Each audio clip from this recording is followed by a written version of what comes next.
isso abre um precedente para a Rússia e para a China irem atrás dos seus objetivos nas suas áreas de influência, na sua região. Não tem sentido nenhum. Nada a ver. A China quer Taiwan e ela trata o assunto de Taiwan como uma questão de política doméstica. Uhum. Então, outro país fazer uma intervenção internacional fora da sua fronteira sequer está dentro do quadrado da caixinha de como a China classifica o assunto. Tá. Número 1. Número 2, a China está buscando esse objetivo há décadas. E esse não é um objetivo qualquer. Esse é o objetivo mais importante para a China de política externa, de geopolítica, de estratégia militar, político, tudo, absolutamente tudo. Tudo que a China faz no mundo em relação com os outros países está ligado com reunificar Taiwan.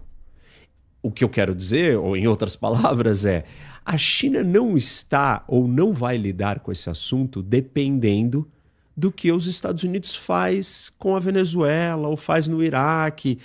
A China vai fazer o que ela tem que fazer e o que ela acha que ela tem que fazer quando ela tiver poder. Uhum. Então não tem nada a ver com direito internacional. Ah, não, um fez, abriu o precedente para a China fazer. Não.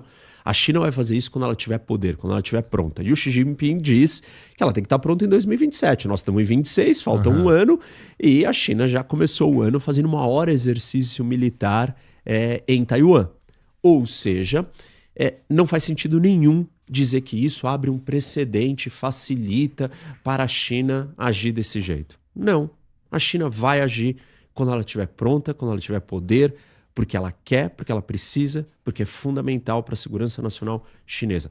Ponto final. Conforme o plano chinês. Isso, conforme a visão dela de mundo. Não, né? O plano eu quero dizer com a janela de tempo, com os recursos necessários. Ele já tem isso planejado, foi o que você acabou de dizer. Isso, o Xi Jinping já deu uma ordem. É. Ele falou assim, olha, exército chinês, vocês têm que estar pronto para tomar ou reunificar ou unificar, na linguagem que eles quiserem, Taiwan a partir de 2027. Só falta um ano.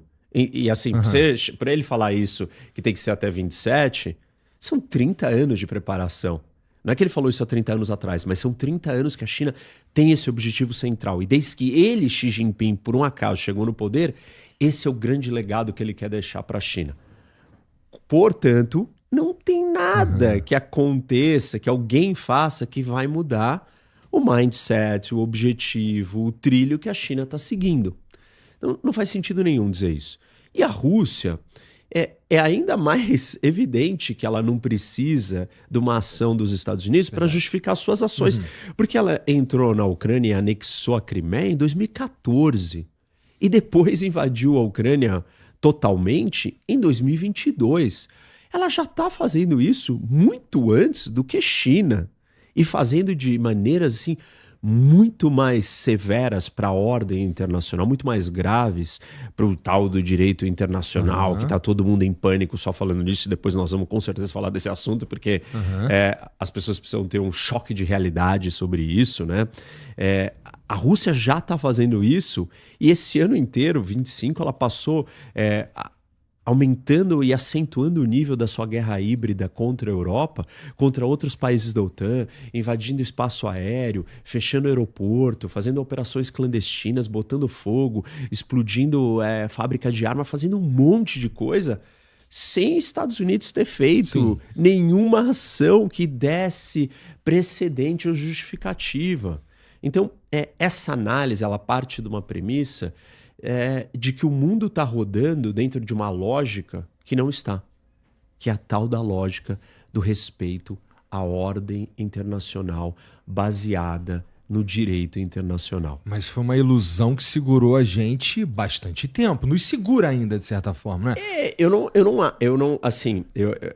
acho que a gente tem que analisar isso do ponto de vista histórico. E o direito internacional, ele fica mais fortalecido. Em primeiro lugar, o direito internacional ele é muito frágil. Por que ele é frágil? Porque ele é voluntário. O que é voluntário? Eu combino com você e você concorda. Você consentiu em que nós vamos seguir a mesma regra. E não tem ninguém que nos faça cumprir aquilo que foi, de Isso. certa forma, combinado. Isso. É mais ou menos assim. Você vai lá e faz um negócio errado, e aí aparece a polícia, o judiciário, te abrem uma investigação contra você, vão te prender e te perguntam: e aí, Igor, você quer pagar a multa? Você quer ser preso? E aí, o que você vai responder? Eu não. Claro que não. E ninguém vai falar, não, me prende. Então, o direito internacional, ele já parte dessa premissa, que é uma premissa totalmente falha. Depois ele parte de várias outras premissas complicadas que são muito distantes do conceito que a gente tem no direito doméstico. A primeira delas é que você tem um documento fundacional no direito doméstico que se chama Constituição. E não existe Constituição do mundo. Existe um monte de retalho de pequenos acordos que estão escritos num papel, que esse papel tem valor quase que nenhum.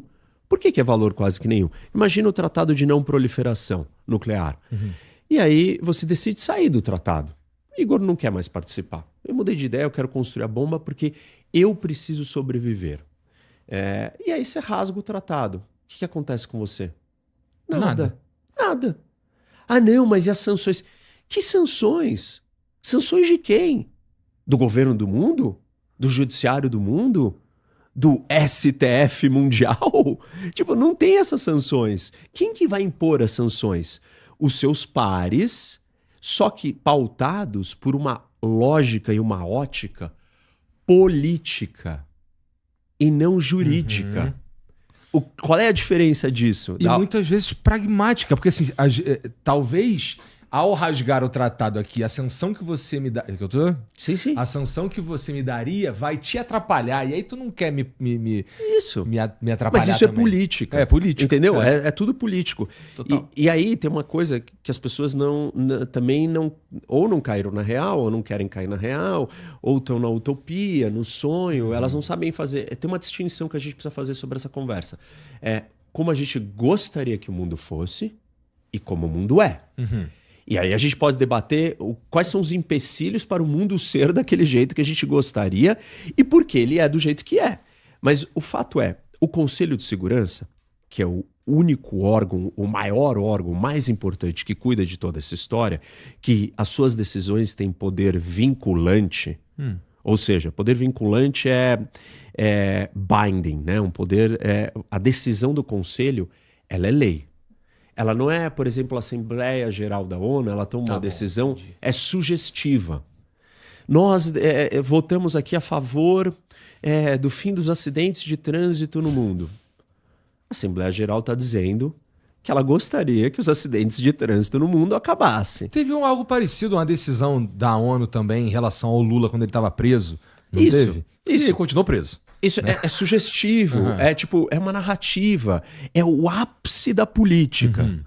Isso daí é política. Ela é feita de uma forma política, essa decisão, e ela tem um valor político. Ou seja, retórica, falação, nenhum poder de lei.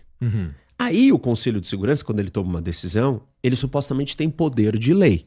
Porque ele é vinculante. Decidiu, tem que ser vinculado. É binding, tem que ser feito. Tá bom. Só que aí vamos analisar o que é o Conselho de Segurança e como ele está constituído.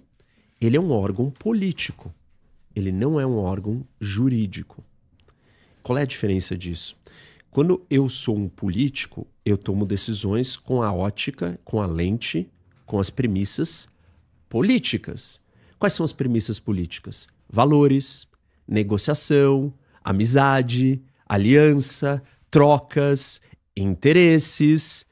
Como que o judiciário e o sistema de leis deve funcionar? Não dá para você ter um juiz que ele vai te julgar de acordo com a amizade, de acordo com interesses dele. O que você espera de um sistema jurídico que seja justo e funcione? Que ele te julgue no espírito e na letra da lei. Essa não é a grande discussão do Brasil hoje? A discussão do Brasil é essa. O STF, o judiciário brasileiro, está politizado. Ou seja, ele está tomando decisões baseadas em uma lente, uma ótica política, e não numa ótica jurídica. Mesmo assim, o juiz, ele nunca vai conseguir ser totalmente imparcial, extirpar a política totalmente dele. Mas ele tem um código de regras e tal, e condutas. Agora, você imagina que ele tem uma carreira como um juiz. Uhum. Ele é doutrinado, ele é ensinado, ele aprende, eu sou um juiz, eu tenho a lei, eu tenho a Constituição aqui para me embasar. Aí tenta transferir esse sistema que foi construído para o Conselho de Segurança. Que são um monte de países. Não é um juiz. É um país sentado com outros, e aí eles vão tomar uma decisão. E aí você, como país, tem um poder de veto, que vira e fala assim, tomou uma decisão contra mim, vetei, não aceito. Que raios de judiciário é esse? Não é um judiciário. Isso é um ambiente assim, mais político que a gente pode imaginar. Ambiente altamente político. Eu vou votar numa decisão de uma coisa de acordo com o meu interesse, com os meus aliados. Vamos fazer uma votação condenando o Hamas. A China e a Rússia vão votar contra o Hamas. Vamos fazer uma votação condenando Israel. Os Estados Unidos, e às vezes o Reino Unido ou a França, podem vetar a votação contra Israel. Uhum. Isso é um órgão político. Então, não existe nada que sustente essa noção dessa ideia utópica que está todo mundo sonhando que a gente tem que caminhar. Como é que esse órgão político pode funcionar um pouco melhor ou um pouco pior? Imagina se a gente está se dando muito bem. Nós estamos numa fase assim fantástica, cara, estamos bem, não estamos brigando por nada, você está ganhando seu dinheiro aqui, eu estou ganhando o meu aqui, a gente não tem nenhum assunto polêmico que está nos incomodando. Aí a gente vira e fala assim, tem um cara lá que fez um negócio um pouco exagerado. Aí tá todo mundo bem entre si. Aí o negócio funciona um pouco. Porque os interesses não estão se sobressaindo. Uhum. Na história do mundo, quando você tem um ambiente geopolítico dividido, tenso, instável, o direito internacional ele é o primeiro a ser abalado. Porque as decisões do direito internacional elas precisam de um alinhamento coletivo de todo mundo, voluntário. Essa palavra é muito importante, voluntário, de estar todo mundo na mesma página e querer andar junto. Agora, se o mundo está brigando, se matando, completamente caótico, é óbvio que esse alinhamento não vai existir. Durante a Guerra Fria, o Conselho de Segurança da ONU, uma boa parte não funcionou. Porque o mundo estava totalmente dividido. Então, qualquer coisa que ia para o Conselho de Segurança, ou a União Soviética vetava, ou os Estados Unidos vetava. Uhum. A China se abstia, entendeu? Então, e assim,